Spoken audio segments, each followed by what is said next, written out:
Hello guys, അപ്പം ഞങ്ങളിന്ന് എങ്ങോട്ടാണ് പോകണമെന്ന് നിങ്ങൾക്ക് അറിയണ്ടേ? അതിനുള്ള ഉത്തരവാണ് ഇപ്പോൾ എനിക്ക് വരുന്നൊരു കോള്. ഹലോ. ഓ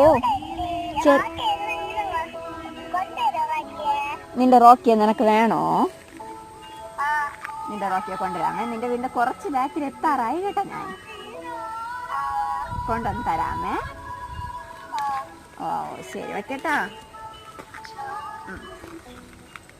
അതെ ഫ്രണ്ട്സ്, ഞങ്ങൾക്ക് ഇന്നലെ തന്നിരുന്ന റോക്കി ഞങ്ങളുടെ ചേച്ചിയുടെ വീട്ടിൽ നിന്നായിരുന്നു. അപ്പോൾ അവരുടെ കുട്ടികൾക്ക് ആ റോക്കി പിരിയാൻ പറ്റാത്തത് കാരണം ഡോഗിനെ കൊണ്ടുവന്ന് തരുമോ എന്ന് കേട്ടതാണ് നിങ്ങൾ കേട്ട വോയിസ്. അപ്പോൾ ഞങ്ങളതിനെ തിരിച്ചു കൊടുക്കുന്ന വീഡിയോ ആണ് നിങ്ങളിപ്പോൾ കണ്ടുകൊണ്ടിരിക്കുന്നത്. അവരുടെ ആ സന്തോഷവും കേട്ടത് ഈ നൈറ്റായിരുന്നു കേട്ടത് കേട്ടോ. ഞങ്ങളോട് ചെറിയമ്മേൻ്റെ റോക്കി ഒന്ന് കൊണ്ടുവന്ന് തരുമോ എന്ന് പറഞ്ഞിട്ട്. അപ്പോൾ എനിക്കും നല്ല സങ്കടം തോന്നി. റോക്കിയെ പിരിയാൻ ഞങ്ങളുടെ വീട്ടിൽ ആർക്കും മനസ്സില്ലായിരുന്നു. എന്നാൽ കുട്ടികളുടെ സന്തോഷമല്ലേ ഞങ്ങൾക്ക് വലുത്. അതുകൊണ്ട് അവരുടെ സന്തോഷത്തിന് വേണ്ടി അവരുടെ റോക്കിയെ തിരിച്ചു കൊടുക്കാമെന്ന് വിചാരിച്ചു. അങ്ങനെ കൊണ്ടേ കൊടുത്തു. അവരുടെ സന്തോഷം കണ്ടോ അതിന് കിട്ടിയതിൻ്റെ. ഞാൻ വീഡിയോ ഇടും വരെ അവർ അഡ്ജസ്റ്റ് ചെയ്തിരുന്നതായിരുന്നു.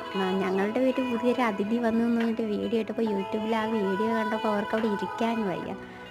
ഉടനെ വീഡിയോ കോളും റോക്കിയെ കാണണമെന്നൊക്കെ ആയി കരച്ചിലും. പിന്നെ അടുത്ത ദിവസം രാവിലെ തന്നെ ഞങ്ങളൊന്നും നോക്കിയില്ല, അതിനെ കൊണ്ട് തിരിച്ചു കൊടുത്തു. അപ്പോൾ അത്രയേ ഉള്ളൂ. ടാറ്റാ.